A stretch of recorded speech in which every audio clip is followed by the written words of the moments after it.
Special court for human trafficking cases to be established this year. CCTV installation only at schools with disciplinary problems.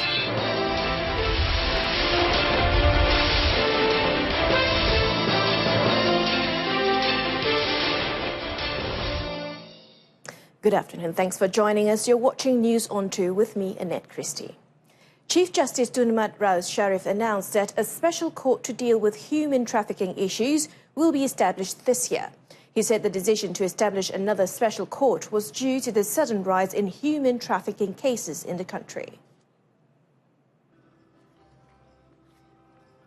Tun Mat Raus said the decision was also made in light of the success of the Specialised Court for Sexual Crimes Against Children, which was created last year, in efficiently disposing cases involving child sexual crimes. And as you know, from our experience, specialized court do better than a normal court, so that they concentrate on doing this. Then hopefully, as you know, human trafficking cases need to be disposed quickly because the witnesses sometimes are in custody. So we have to deal with this, and one way is to establish a specialized court. He added that the first special court for human trafficking, to be presided by a sessions court judge, will be established in Klang Selangor in May or June before more courts are set up at other locations. Tun Mat Raus said this to reporters after opening the judicial year 2018 in Putrajaya yesterday. The failure of the Malaysian Bar Council to attend the opening of the Judiciary Year 2018 is deemed unprofessional and disrespectful to one of the branches of the government. Minister in the Prime Minister's Department, Datuk Sri Azalina Othman Said, in a statement said the absence of the council has only tainted its own image. The Malaysian Bar Council declined the invitation to participate in the event due to a change in format that barred the council from giving a speech which had always been part of the event since it was first organised in 2010.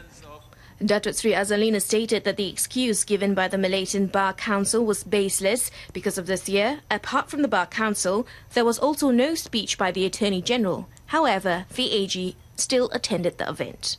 She added that the Sabah Law Association and also the Advocates Association of Sarawak also attended the annual judiciary event. Datuk Sri Azalina said the Malaysian Bar Council, which has a total of some 17,000 members, should have a high level of professionalism and not be bound by personal views. The police investigation into the Felda Jalan Semarak land transfer issue is expected to be completed and handed over to the Attorney General's chambers next week. According to Inspector General of Police Tan Sri Muhammad Fuzi Harun, several other witnesses will be brought in to conclude investigations. I cannot comment how many percent, 50, 60, 70%.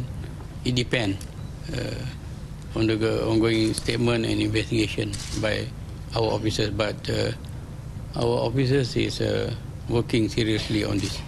And we hope to submit the papers next week, maybe end of this week, not early week, maybe end of next week. Last week, former Felda Chairman Tan Sri Muhammad Isa Abdul Samad was called to Bukit Aman Commercial Crime Investigation Department to give his statement relating to investigations into the issue. Felda is at risk of losing rights to a land in Jalan Semarak, estimated at 200 million ringgit, as the land was transferred in 2015 through what is believed to have been a dubious deal. The Education Ministry has announced that closed-circuit television or CCTV cameras would only be installed at schools known to have disciplinary problems. Its Minister, Datuk Sri Mahazir Khalid, said the move is now seen as a necessity in the face of various possibilities, but this would not involve all schools in the country. Di sekolah kita ada bajet kawalan keselamatan.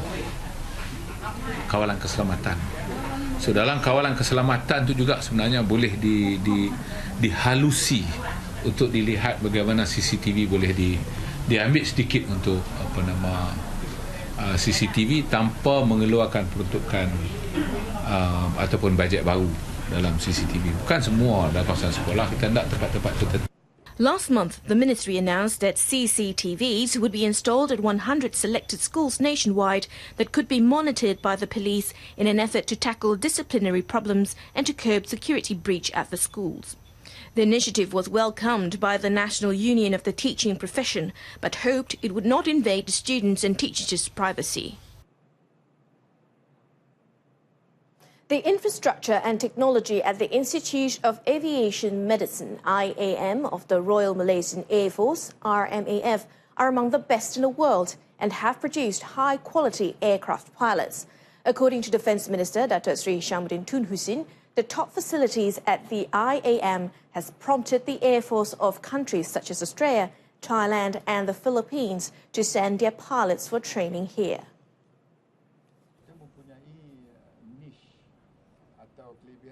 Kita mempunyai niche atau kelebihan-kelebihan tertentu yang boleh diletakkan setaraf dengan negara-negara yang jauh lebih maju dengan kita.